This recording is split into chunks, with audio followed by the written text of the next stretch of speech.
a comunidade do amor. Eu peço que você abra sua Bíblia na carta a Filemon. Filemon, nós vamos ler até o verso 3. Uma carta pequena, de apenas um capítulo, com 25 versículos no total. Nós vamos ler o verso 1, o verso 2 e o verso 3. Eu, Paulo, prisioneiro de Cristo Jesus, escrevo esta carta junto com nosso irmão Timóteo, a Filemon, nosso amado colaborador, a irmã Áfia, a Arquipo, nosso companheiro na luta, e a igreja que se reúne em sua casa. Que Deus, nosso Pai, e o Senhor Jesus Cristo lhes deem graça e paz. O mundo em convulsão como está o nosso, dividido entre ideologias, preferências políticas, as pessoas com nervos à flor da pele, cada qual impondo o seu ponto de vista, seja na força do braço ou na força das palavras, fica-se com a impressão de que nunca foi tão necessário o perdão. Mas como perdoar? Onde encontrar forças para perdoar? Como perdoar? Tantas vezes as pessoas sabem que devem perdoar, sabem que devem pedir perdão, mas não sabem como nem onde encontrar forças para perdoar ou pedir perdão. É por isso que nós estamos estudando a carta de Paulo a Filemon. Esse documento é um tratado sobre o perdão. Paulo ensina que todas as vidas de fato importam. Tanto a vida do escravo Onésimo, que roubou e fugiu, como a do senhor Filemon, que deveria acolher Onésimo, acatar o pedido de perdão, perdoá-lo e promover a paz.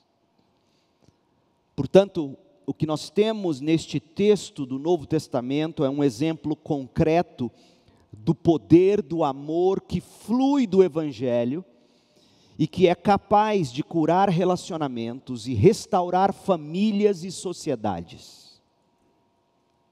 Nós estamos ainda estudando os 3 primeiros versículos da carta, e Deus permitindo, próximo domingo a gente continua, porque hoje à noite nós vamos dar uma pausa na série, vamos fazer algumas reflexões sobre o Salmo 91, tendo em vista que muitas pessoas estão para lá de temerosas no que diz respeito a esta pandemia, e parece-nos que agora sim, aqui em Goiânia, nós estamos vivendo o pico desta pandemia. Nós então, Deus permitindo, vamos abrir o Salmo 91 hoje à noite e vamos pensar sobre sem medo de viver. E aí no outro domingo que vem, manhã e noite, a gente continua e a gente deve terminar o estudo da carta a Filemon no primeiro domingo de agosto. Mas nós ainda estamos estudando os 3 primeiros versículos, os quais nos permitem enxergar o que estamos chamando de a comunidade do amor, e nós estamos enxergando também a condição que nós precisamos ter, ou o contexto em que precisamos viver para conseguirmos perdoar. E hoje, nesta ocasião, é a 3ª vez que nós nos debruçamos sobre esses versículos. Anteriormente, na primeira parte deste estudo dos 3 versículos, nós vimos pelo verso 1 a importância da presença do irmão na comunidade do amor, e no versículo 2 nós vimos o papel da igreja. Hoje, agora, nós vamos falar do poder do Evangelho. O poder do Evangelho. A comunidade do amor, como vimos, conta com a presença do irmão, ela sabe a importância da igreja local na vida uns dos outros. Por isso é muito importante nestes tempos de pandemia, em que por necessidade nós estamos isolados, impossibilitados inclusive de nos congregarmos como igreja, de nos reunirmos em grupos maiores, mesmo em pequenos grupos em algum contexto. É importante a gente entender o papel da igreja, porque eu temo, desde o início eu tenho dito e pensado nisso, eu temo que esta pandemia comunicará uma mentira às pessoas, inclusive aos crentes, a mentira de que é possível ser cristão apenas assistindo transmissão de cultos, ou assistindo apenas cultos, mesmo que presencialmente, entrando na congregação, assistindo, indo embora, sem se envolver com ninguém. Esta é uma mentira do diabo. A igreja local tem um papel na nossa vida, e nós vimos isto na mensagem anterior. A presença do irmão, verso 1, o papel da igreja, verso 2, mas tem mais uma coisa que Paulo explica aqui na carta a Filemon. No verso 3, Paulo destaca o poder do evangelho. Sim, porque há momentos na vida que é tão difícil pedir perdão, e é tão difícil perdoar, que a gente precisa do irmão, da igreja e do poder do evangelho. Então, antes de lermos mais uma vez o nosso versículo, lembre-se de que Paulo está apenas preparando o terreno para tratar da necessidade que Filemon tinha de acolher e de perdoar Onésimo. E Paulo assim o fez, como já vimos, exortando e encorajando o irmão com palavras e com presença, ou pelo menos com a intenção de ir pessoalmente estar com Filemon, caso fosse possível, como ele escreve no verso 22. E depois Paulo falou do papel da igreja, e agora o apóstolo vai encorajar Filemon com um resumo poderoso do evangelho de Jesus Cristo. Verso 3, leia comigo. Nós temos no verso 3 o fundamento do evangelho. Ouça como Paulo coloca: que Deus nosso Pai e o Senhor Jesus Cristo lhes deem graça e paz. Que Deus nosso Pai e o Senhor Jesus Cristo lhes deem, os dois lhes deem graça e paz. Graça e paz, Paulo escreveu, nos são dadas por Deus nosso Pai e o Senhor Jesus Cristo. A fonte de toda graça, a fonte de toda paz é Deus Pai e o Senhor Jesus Cristo. E o cristão desfruta desta graça e desta paz pelo Espírito Santo. Paulo não menciona o Espírito, mas em outros contextos, Paulo sempre entende Deus como sendo esse ser trino, Pai, Filho e Espírito Santo. Aqui no nosso texto, note que o apóstolo atribui a Jesus Cristo o título de Senhor, e exibe Jesus Cristo no mesmo patamar de Deus. Então essa forma de colocar Jesus Cristo par a par com Deus, essa forma de colocar Jesus Cristo igual a Deus, era uma forma totalmente estranha para os judeus, para não dizer blasfema. Como é que você poderia equivaler o homem Jesus Cristo a Yahvé, o Senhor? Tal afirmação, no entanto, escorria da revelação bíblica de que há um só Deus em três pessoas: Deus Pai, Deus Filho, Deus Espírito Santo. E por mais difícil que seja absorver e compreender esse conceito, Deus é assim mesmo. Deus é um em três. Nas palavras de Wayne Grudem, em sua teologia sistemática, ele escreve assim: Deus existe eternamente como três pessoas: Pai, Filho e Espírito Santo. E cada pessoa é totalmente Deus. E existe um Deus. Então este é o nosso Deus. Assim é Deus, verdadeiramente falando. Ele é um em ser e três em pessoa. Portanto, gente, quaisquer outras descrições de Deus, que neguem a realidade de que Deus é um em três. Qualquer outras descrições de Deus estarão falando de ídolos ou de falsos deuses. Falar de Deus sem reconhecer que Cristo é Deus, desde toda a eternidade, é negar o Deus das Escrituras. Não há outra maneira de se conhecer Deus, senão pela forma como Deus mesmo se revelou a nós nas páginas das Escrituras. Deus único, Deus eterno, em três pessoas, Pai, Filho e Espírito Santo. E é desse Deus, e somente desse Deus, que graça e paz escorrem na vida de todos os que creem. Ah, você que me ouve, eu apelo a você, conheça esse Deus, renda-se a esse Deus com arrependimento e fé, celebre-o, compartilhe esse Deus na face de Jesus Cristo, pelo poder do Espírito Santo. Graça e paz escorrem a nós por meio de Deus Pai e do Senhor Jesus Cristo. Não há outra fonte de verdadeira graça e de verdadeira paz. Graça e paz. Graça e paz era uma maneira comum de Paulo começar cada uma das suas 13 cartas.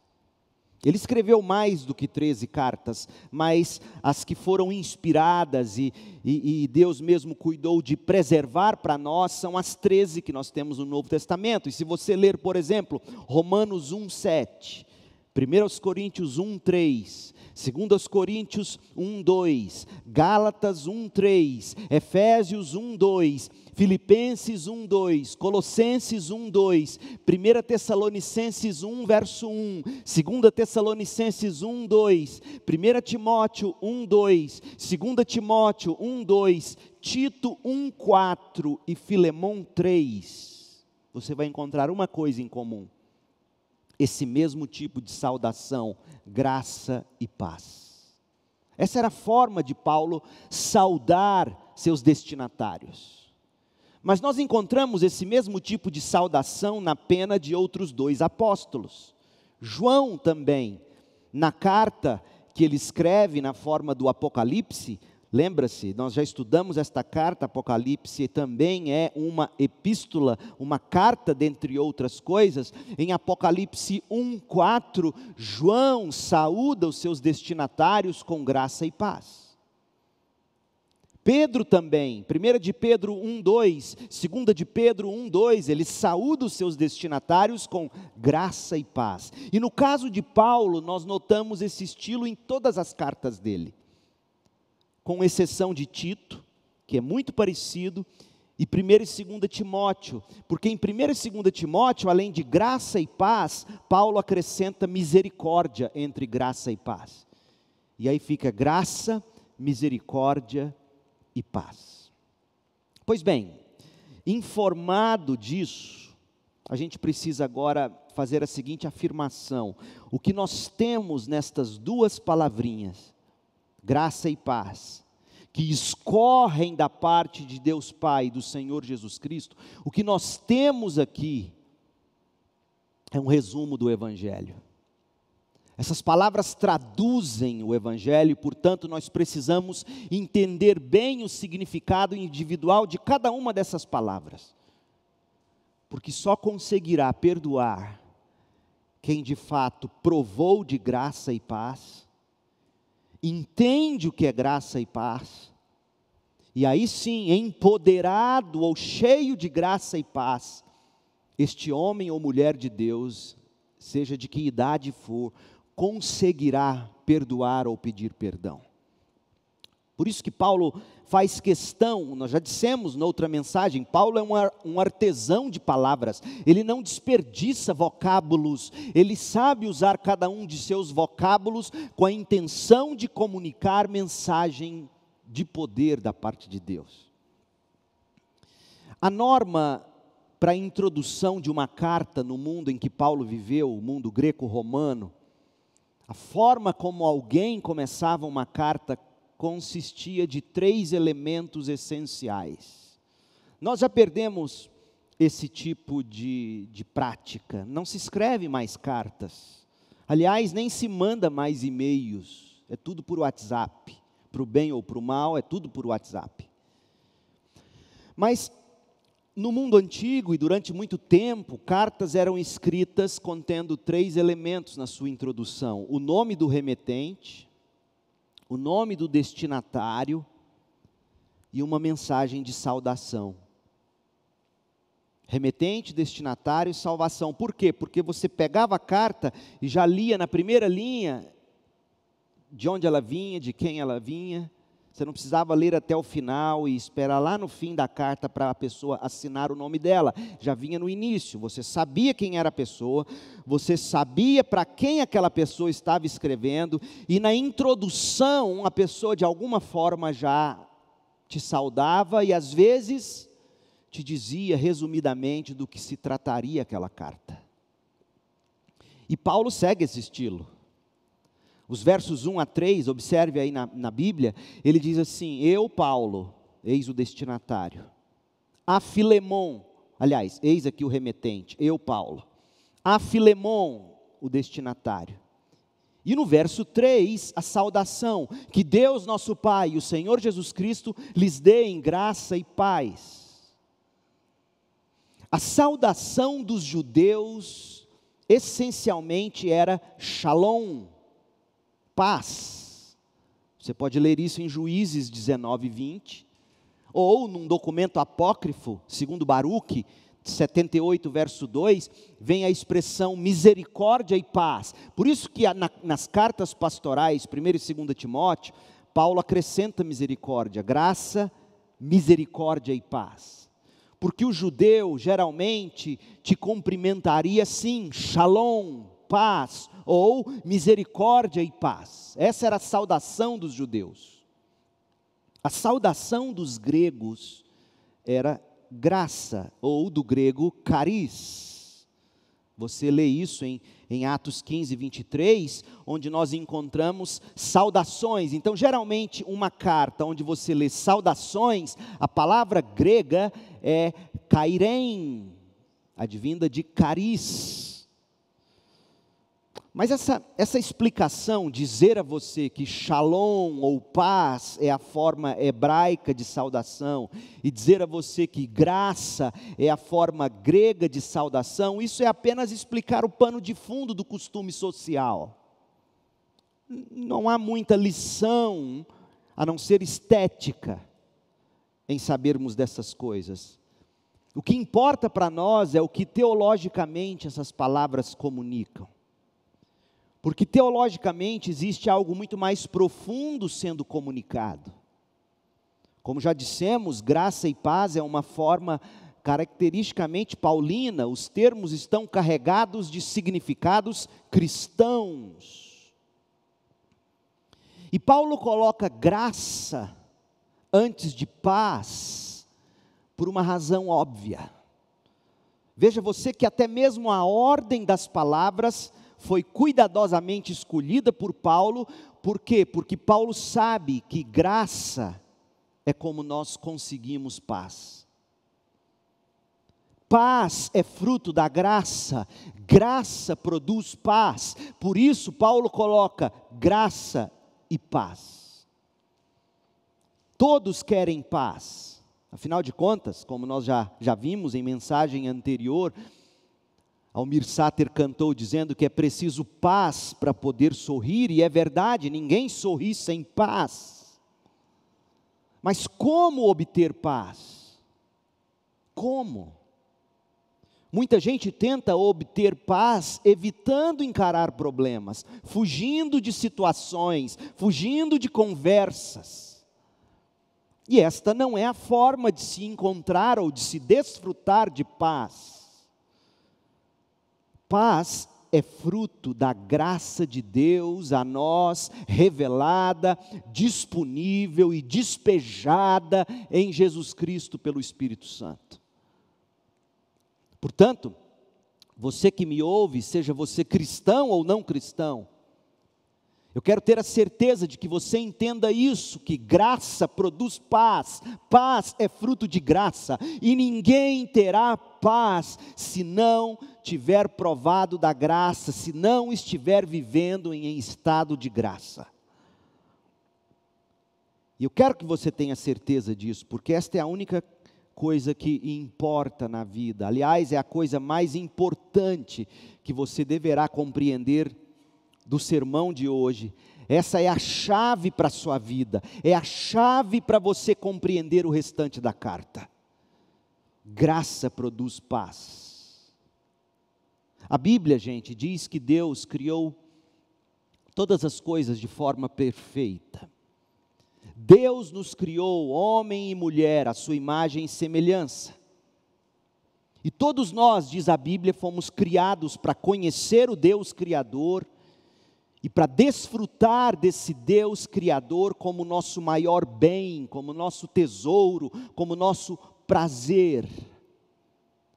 E parte de se conhecer Deus é reconhecer a autoridade dEle sobre a nossa vida. Mas se a gente for honestos, nós sabemos que nós não aceitamos a autoridade de Deus sobre a nossa vida. Ou pelo menos aceitamos apenas parte dela. Por que eu digo isso? E você sabe por experiência, porque no fundo a gente faz o que a gente quer e não o que Deus quer. E nós nos orgulhamos desse chamado livre-arbítrio. Olha, eu sou livre para fazer o que eu quero. E para usar a linguagem bíblica, quando nós não fazemos o que Deus quer, de fato nós pecamos. E por causa disso, porque nós pecamos, e porque Deus é bom, porque Deus é correto, porque Deus é justo, Deus julgará a humanidade por causa dos nossos pecados, e muitos serão condenados. Por mais estranho que pareça, Deus condenará, porque Deus é bom, porque Deus é correto, porque Deus é justo. Sim, você entendeu, foi isso que eu disse. Deus condenará, porque Ele é bom, correto e justo. Pare e pense por um instante. O que é ser bom? O que é viver em um mundo bom? Geralmente a gente pensa, por causa do pecado, que uma pessoa boa é aquela que faz tudo o que a gente quer, do jeito que a gente quer, na hora que a gente quer, mas não é bem assim que a Bíblia define bondade. O que é bondade? O que é ser bom? O que é viver em um mundo bom? Bom é aquele que exerce seu papel com correção, com justiça. Bondade é qualidade de quem tem alma generosa e que se inclina para fazer o bem. E fazer o bem inclui fazer o que é certo, o que é correto, o que é justo. Fazer o bem implica em aplicar a justiça, e dessa forma você vai entender o que eu estou dizendo. Quem é o bom juiz, por exemplo? O bom juiz é o juiz justo, correto. Não é verdade?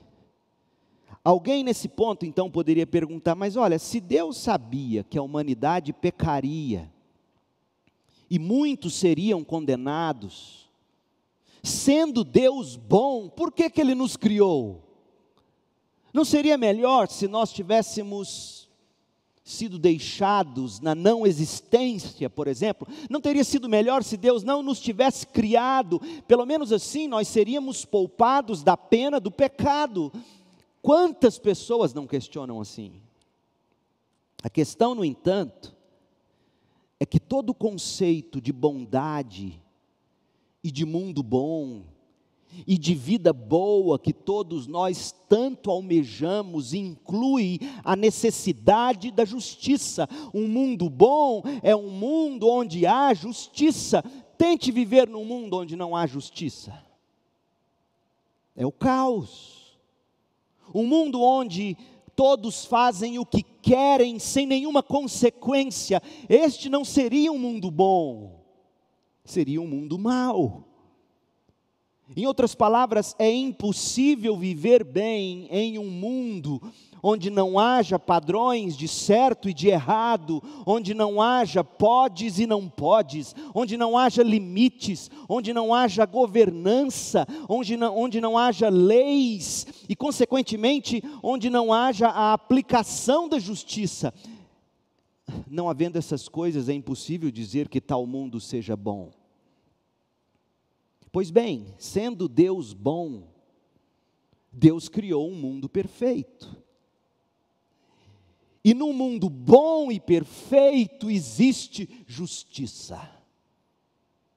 Então jamais deixe o diabo ou o próprio pecado no seu coração questionar a bondade de Deus ao conjecturar essa grande mentira que diz: poxa, Deus não é bom, porque se Ele fosse bom, sabendo que pecaríamos e que o homem seria condenado, sendo Ele bom, Ele não teria criado o universo. Não! Um mundo bom é um mundo justo. E justiça, quando aplicada sobre aqueles que são injustos, é parte do que determina a bondade de um mundo onde há leis, governança, justiça. E aí nós pecamos. Nesse mundo bom, perfeito, criado por Deus, nós pecamos quando nós desobedecemos a lei de Deus, e porque Deus é correto, e porque Deus é justo, nós merecemos o seu castigo. Isso é o que o cristianismo diz ser o problema de todos no mundo. Independentemente de qual seja a sua formação, sua nacionalidade ou posição social, todos nós pecamos e merecemos a condenação. Esse é o problema, nós estamos condenados por causa do nosso pecado. E o pecado não apenas chamou sobre nós a justiça de Deus, mas o pecado também causou na sociedade tudo que de tão caótico nós estamos testemunhando. E às vezes até somos agentes de caos, quando pecamos contra os outros.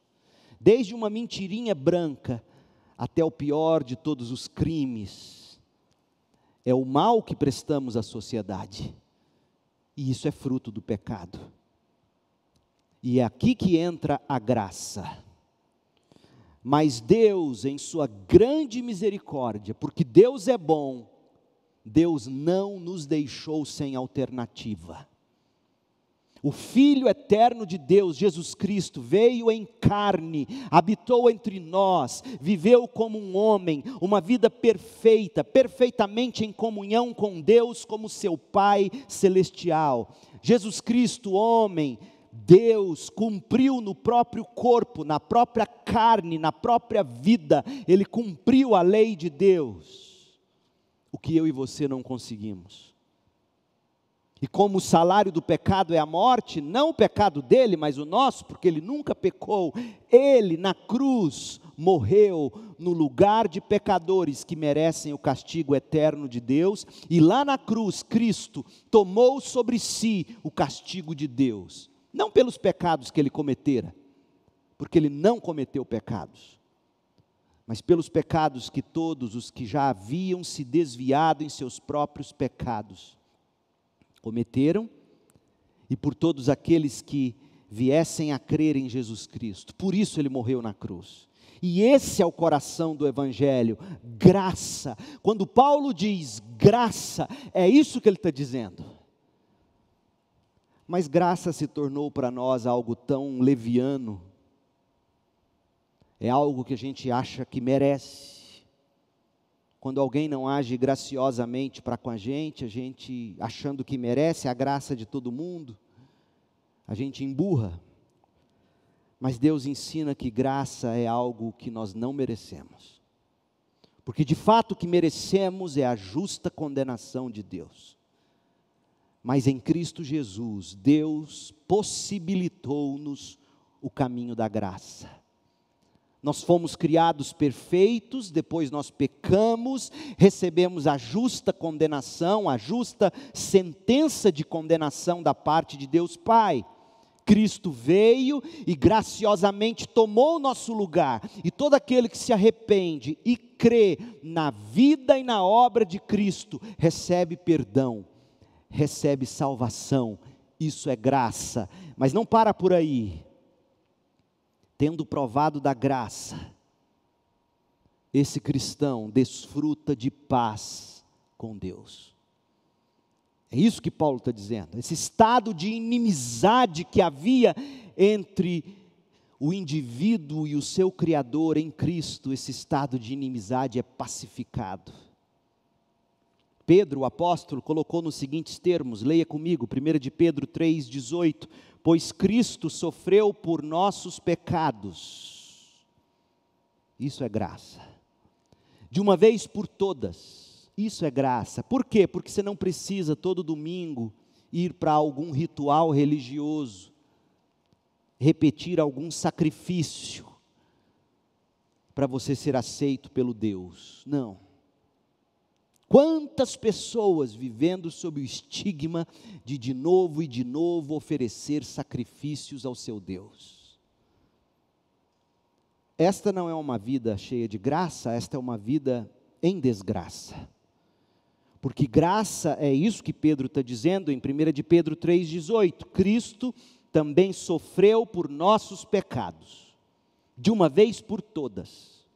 Embora nunca tenha pecado, morreu pelos pecadores, isso é graça. E aí vem a paz, a fim de conduzi-los a Deus. Estar na presença de Deus significa ter sido justificado, mas também significa estar em paz com Deus. E aí Pedro complementa dizendo, Cristo sofreu morte física, mas foi ressuscitado pelo Espírito. Graça, portanto, meu povo, como diz F.F. Bruce, graça é a boa vontade incondicional de Deus para com homens e mulheres, e que está decisivamente expressada na obra salvadora de Cristo. Isso é graça. Paulo, que escreveu Filemon, no mesmo momento, no mesmo contexto, escreveu a carta aos Colossenses. E olha como Paulo coloca a obra de Cristo como sendo sinônimo de graça. Por que eu te digo isso? Por que eu te mostro isso? Se você gosta de anotar, bem na sua Bíblia, onde está aí Filemon 3, graça e paz, embaixo ou em cima ou do lado de graça, coloca a seguinte referência, Colossenses 1,6. Porque Colossenses 1,6, nós vamos ler daqui a pouquinho, mostra para nós o que é graça. Graça é a obra de Cristo. Colossenses 1,6, leia comigo. Agora, as mesmas boas novas, ou o Evangelho, as mesmas boas novas que chegaram até vocês, estão se propagando pelo mundo. Essas boas novas, ou a mensagem do Evangelho, tem crescido e dado frutos em toda parte, como ocorre entre vocês, desde o dia em que ouviram e compreenderam a verdade sobre a obra de Deus, ou sobre a obra de Cristo. Mas não, Paulo escreve, quando vocês ouviram e compreenderam a verdade sobre a graça de Deus. O que é graça? Graça é a vida e a obra de Cristo. Quem recebe dessa graça desfruta de paz. Então, meu povo, não seja daquele tipo que descarregou as palavras de seus sentidos e atribuíram às palavras seus próprios sentidos. Graça, para nós é de graça, mas para Deus custou muito caro, custou o seu próprio Filho. E quem recebe dessa graça, quem se arrepende do seu pecado e quem recebe a vida e a obra de Cristo, desfruta de paz. Nas palavras de F.F. Bruce, paz é o estado de vida. Paz não é tanto um sentimento, ouça bem você isso. Paz não é tanto um sentimento quanto um estado de vida. Estado este desfrutado por aqueles que efetivamente experimentaram a divina graça. Se você desfrutou da graça, ou experimentou, ou provou da graça de Deus em Jesus, você entra num estado de paz. Estado de vida em que através de Cristo ou por causa de Cristo, você passa a ter paz com Deus e paz uns com os outros.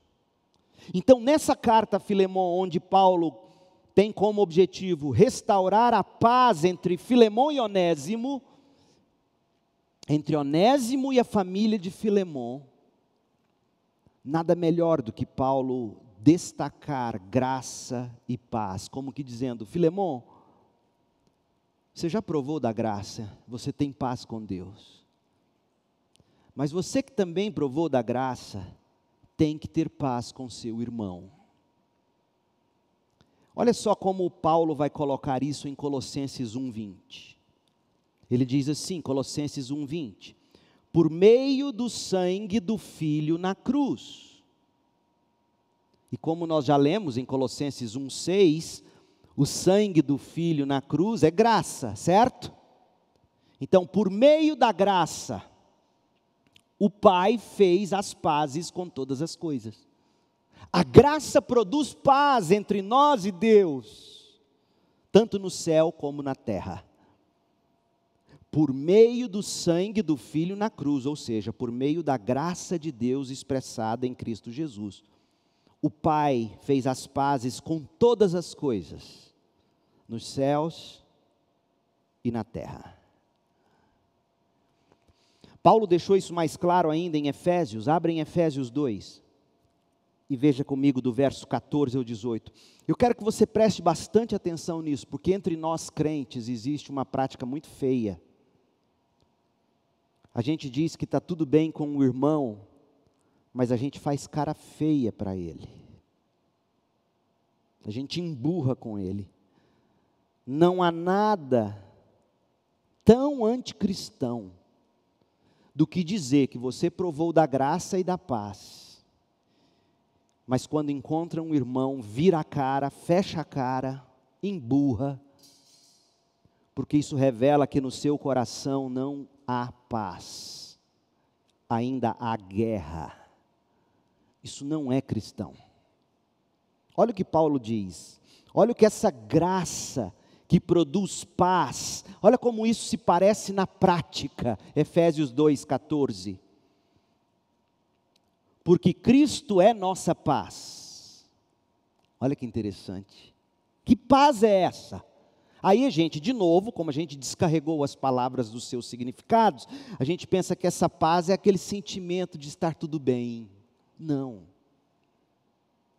Resulta nisso tantas vezes, mas antes disso, é um estado de vida. Eu fui pacificado com Deus, nós fizemos as pazes. Eu fui pacificado com o meu irmão, nós fizemos as pazes. Porque Cristo é a nossa paz. Olha o resultado. Efésios 2:14. Porque Cristo é nossa paz, Ele uniu pessoas improváveis, inimigos por séculos. Ele uniu judeus e gentios, mas não distantes. Sabe aquela coisa? Não, a gente está bem, mas você fica lá, eu fico cá. Não, ele uniu judeus e gentios em um só povo, um só sobrenome, uma só família. Ao derrubar o muro de inimizade que nos separava, existia um muro de inimizade, e esse muro de inimizade dentro da igreja, tantas vezes, é aquela maldita cara feia que eu já mencionei. É aquele virar a cara para o outro, dar as costas para o outro, como se fosse possível viver com Deus assim. O primeiro na história que achou que a relação dele com seu irmão não tinha nada a ver com a relação dele com Deus, você sabe quem foi? Você lembra quem foi? Caim. Caim matou o irmão e foi para o culto. Foi oferecer sacrifício a Deus, como se o problema dele com o irmão que ele matou, estava lá enterrado, pronto, acabou.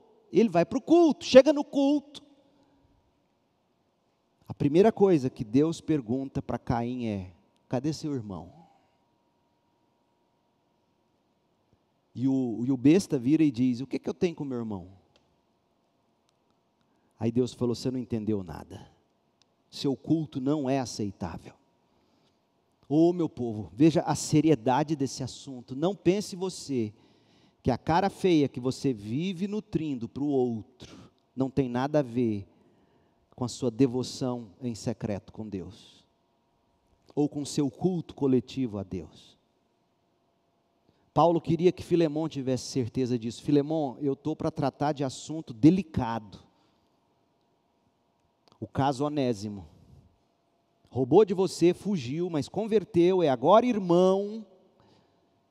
E eu preciso te lembrar de uma coisa, antes de você dizer que é difícil demais perdoar. Da parte de Deus, nosso Pai, e do Senhor Jesus Cristo, nós desfrutamos de graça e paz. Tome ciência disso, lembre-se disso. Porque Cristo é a nossa paz. Ele uniu Filemão e Onésimo em um só povo, ao derrubar o muro de inimizade que nos separava. E aí Paulo prossegue aos Efésios, diz que Deus acabou com o sistema da lei, com seus mandamentos e ordenanças, ou seja, muita gente fala que a lei não vale mais, mas não é isso.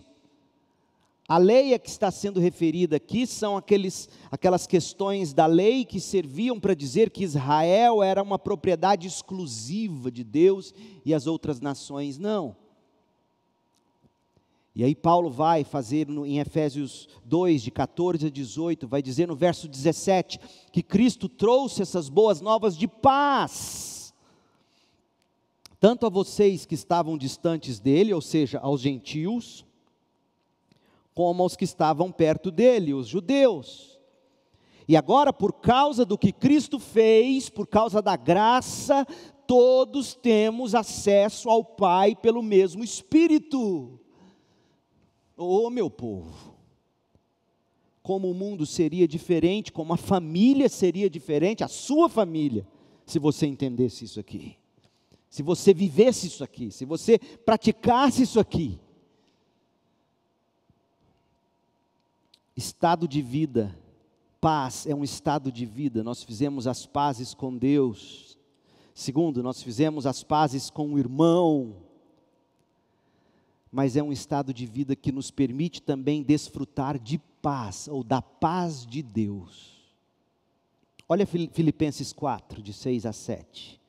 Filipenses 4, de 6 a 7, não vivam preocupados com coisa alguma, em vez disso, orem a Deus, pedindo aquilo de que precisam, e agradecendo-lhe por tudo que Ele já fez, agradecendo-lhe pela graça ofertada a nós em Jesus, tudo que Ele já fez na cruz.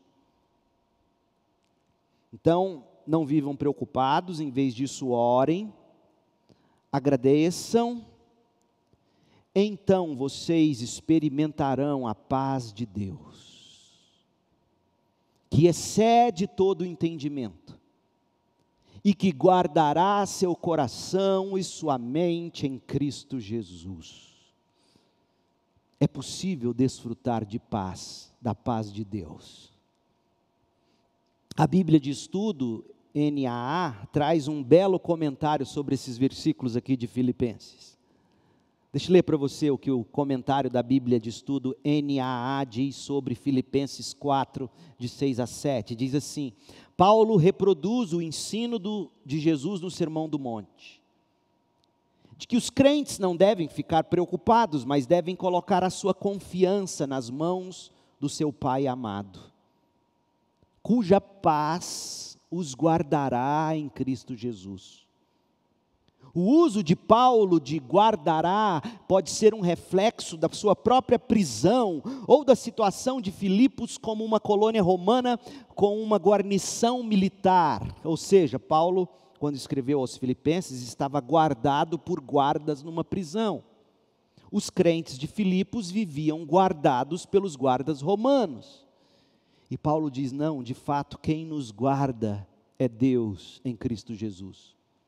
E o comentário prossegue dizendo: em qualquer caso, não são os soldados romanos que guardam os crentes, é a paz de Deus Todo-Poderoso que os guarda. Uma vez que Deus é soberano e está no controle, os cristãos podem confiar a Ele todas as suas dificuldades, pois Ele governa sobre toda a criação. Deus é sábio e amoroso de todas as formas. A prática de ações de graças contribui diretamente para a paz interior. Portanto, meu povo, o Evangelho de Jesus Cristo é poderoso para nos salvar, levando-nos justificados de volta para Deus.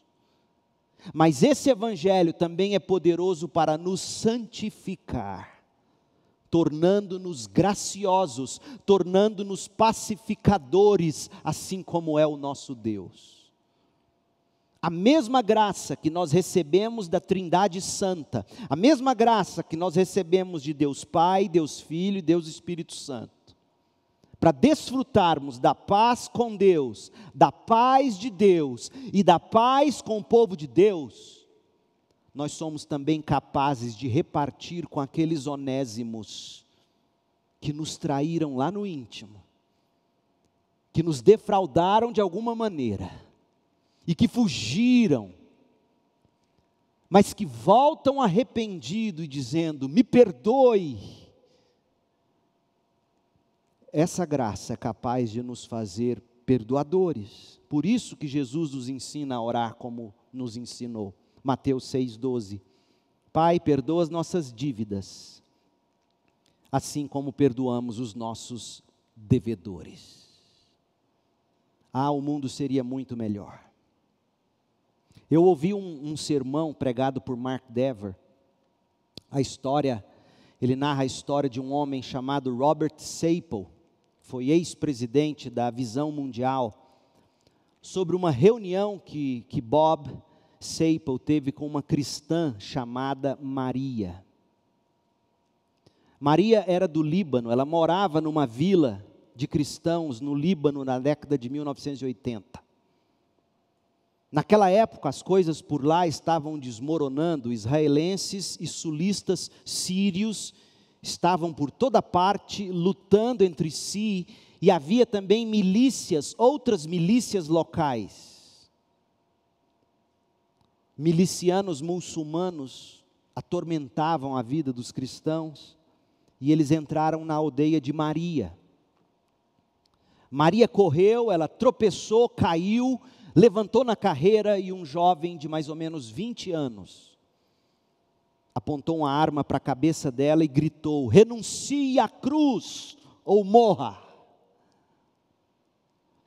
Maria respondeu: eu nasci cristã, morrerei cristã. Ele deu o tiro nela e em seguida pegou uma baioneta, que é uma espécie de punhal, e desenhou no corpo dela uma cruz, e foi embora. No dia seguinte, a milícia voltou para recolher os mortos, para limpar a cidade, e eles descobriram Maria lá no chão, mas ainda viva. E por alguma razão, sem explicação para eles improvisaram uma maca, esse mesmo que tinha dado o tiro nela, e outros improvisaram uma maca, colocaram Maria sobre a maca, levaram Maria para o hospital. E Sapol, ele relembra a conversa que ele teve com Maria, então numa cadeira de rodas, porque a bala havia atingido a espinha dorsal da menina, ou da moça, e ela ficou paralisada. E aí ela contou essa história toda para Sapol, e ele perguntou: isso absolutamente não faz sentido a respeito daquelas pessoas que tentaram matá-la, por que diabos eles a levariam ao hospital no dia seguinte? Sendo que a lógica diria o quê? Encontraram ela viva, matassem ela, não é? Mas não, levaram ela para o hospital. Por que eles fizeram isso? Maria respondeu: sabe de uma coisa, às vezes pessoas más também fazem coisas boas. E aí o Sapol acrescentou: como você se sente sobre a pessoa que puxou o gatilho? A pessoa que fez você ficar presa a uma cadeira de rodas pelo resto da vida, sob os cuidados do Estado. Como você se sente sobre o cara que puxou o gatilho? Ela respondeu: eu o perdoei. Maria, como você foi capaz de perdoá-lo? Ele perguntou. Bem, ela respondeu, bem, eu o perdoei, porque meu Deus me perdoou. É simples assim. Percebeu? Mateus 6,12, Pai, perdoa nossas dívidas, assim como perdoamos os nossos devedores. Às vezes é mais fácil perdoar quem nos coloca numa cadeira de rodas, é verdade, do que perdoar quem talvez não tenha vivido para atingir algum padrão de expectativa que nós tínhamos. Mas seja o que for que feriu você, uma conversa maldosa de alguém a seu respeito, uma expectativa sua que foi frustrada pelo outro, ou alguém que te colocou numa cadeira de rodas. O Evangelho é poderoso. O Evangelho é poderoso para salvar e santificar. O Evangelho nos torna capazes de perdoar, nos ensina a perdoar. E a pergunta muito pessoal que eu te faço nessa manhã é a seguinte: você vai perdoar? Porque sua atitude terá muito mais a ver com o fato de você ter sido ou não perdoado, do que você gostaria de admitir.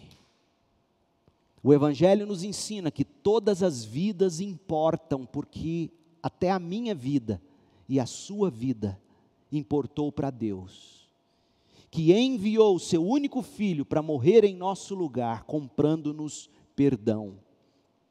Perdoar, gente, nem sempre é fácil. Mesmo se já fomos perdoados por Deus e pelas pessoas. Sempre que o outro nos fere de alguma maneira, centrados em nós mesmos que somos, por causa do pecado, a nossa inclinação é querer fazer justiça, a qualquer custo. Ou fazer justiça com as próprias mãos. Perdoar jamais. Porque na cabeça de muita gente, perdoar seria absolver o outro.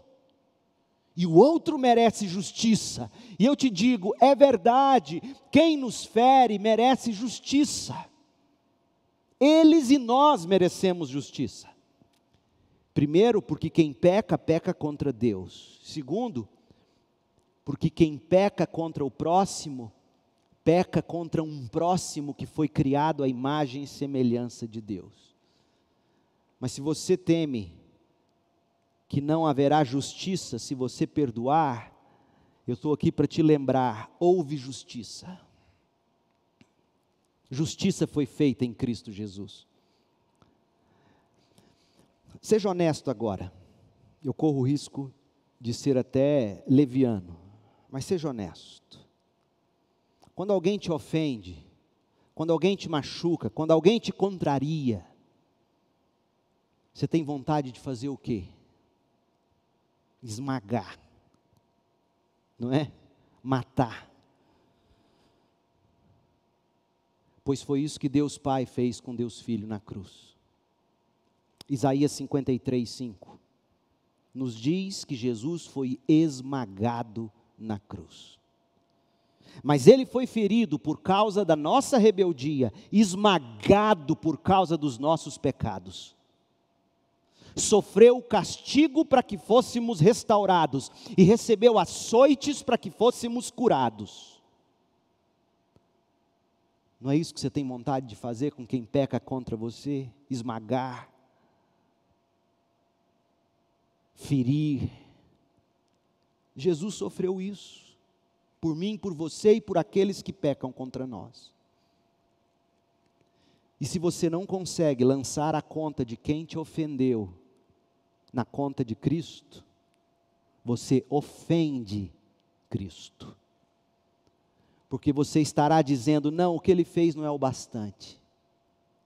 Ah, mas é o bastante.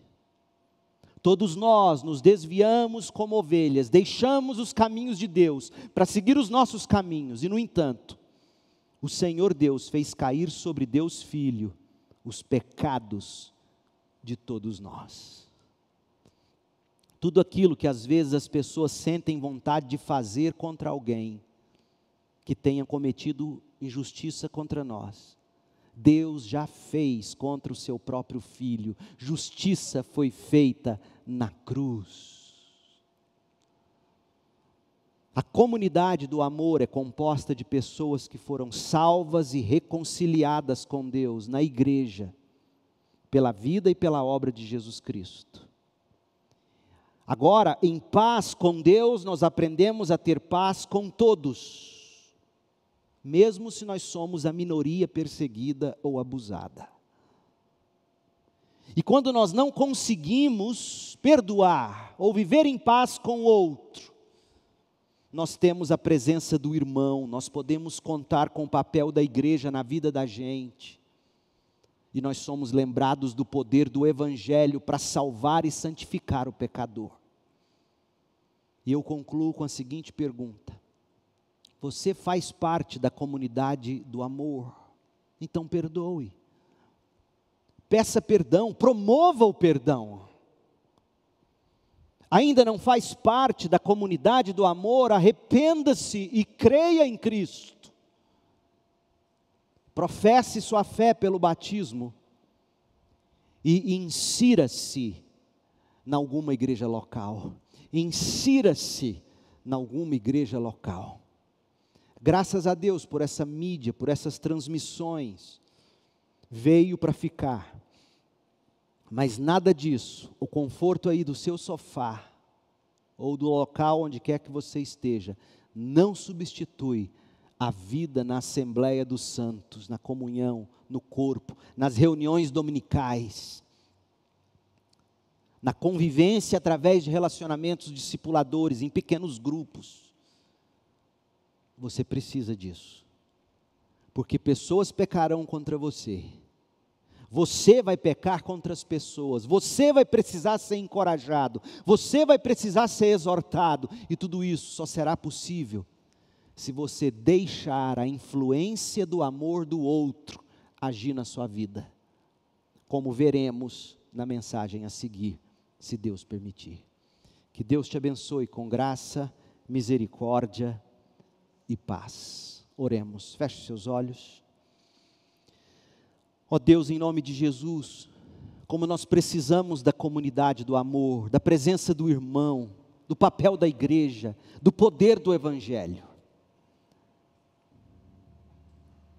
Que o Senhor, ó Deus, produza em nós essa convicção.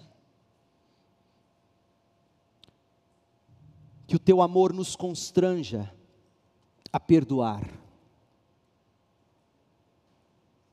Que a tua vida, ó Pai, em Cristo Jesus, nos ensine, modele para nós a vida de perdão.